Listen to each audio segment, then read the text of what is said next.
To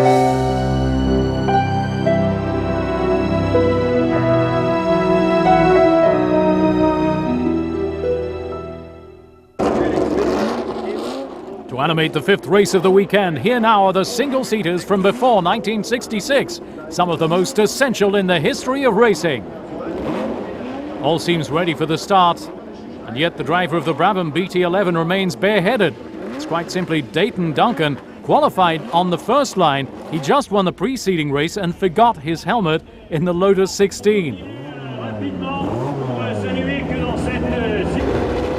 Lapse of memory now repaired, things are getting back to normal.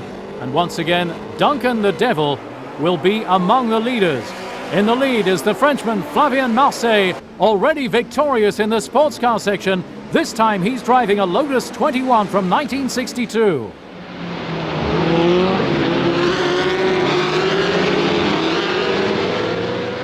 Behind the two men in the lead, the Monegasque Marcus Moussa installs his Lotus 18 from 1959 in third position. The cars built by Colin Chapman are among the most numerous in this event. There are 8 in this race, as against 7 for Cooper. The Monegasque driver falls victim, though, to a conclusive attack by Dayton, who takes the second place in the Monte Carlo Grand Hotel corner.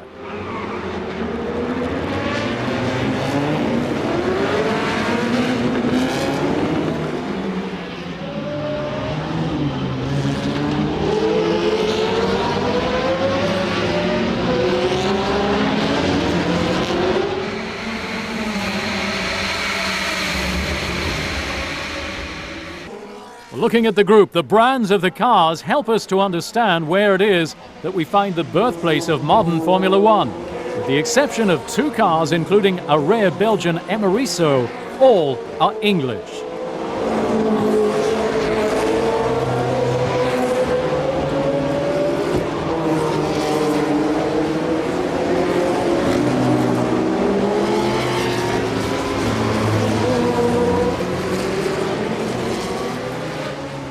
In the classification, Marseille is ahead of Dayton, Moussa, Baker, Hall, Wright and Walzer.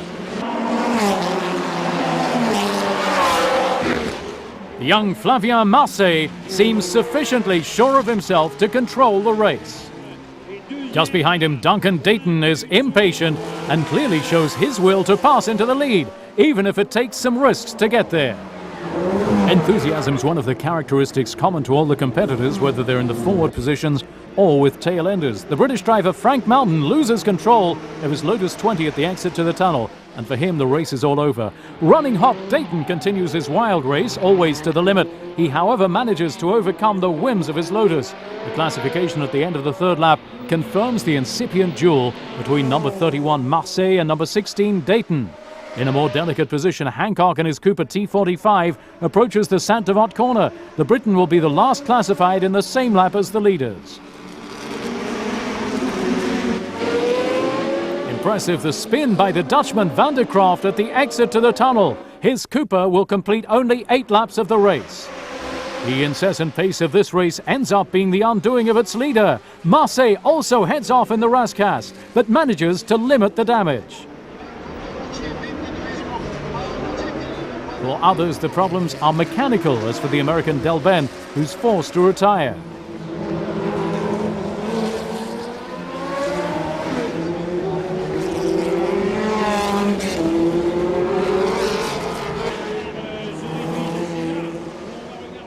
Dayton's still in a hurry. He doesn't hesitate to express his feelings towards those who forget to look in their rearview mirrors. And the Monegasque Waltz also plays for the American Mockett in a Cooper. Finally, the drama announced comes to pass. After his many slides and spectacular braking right to the limit, Marseille loses control of his Lotus in the chicane. And this time, Dayton's there to take advantage.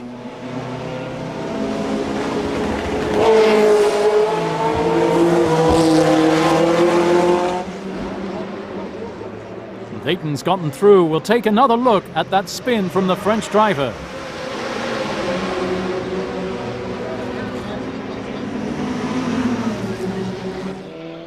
For the others, the ballet on the wire right up to the safety fence continues.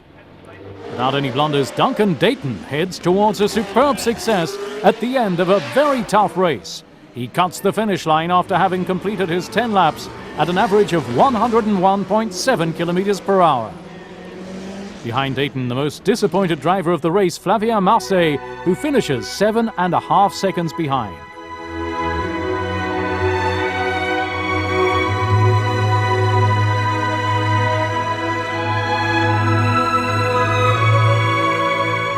Dayton thus obtains his second victory of the day, and he doesn't hide his joy in carrying it off, just like his runner-up, who doesn't hide his sadness in having failed so close to the finish.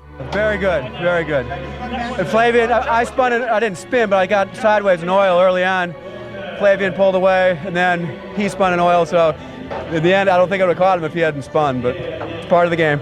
I had the race won, then I slipped at 20 kilometers per hour on some oil. It was my fault. It was stupid.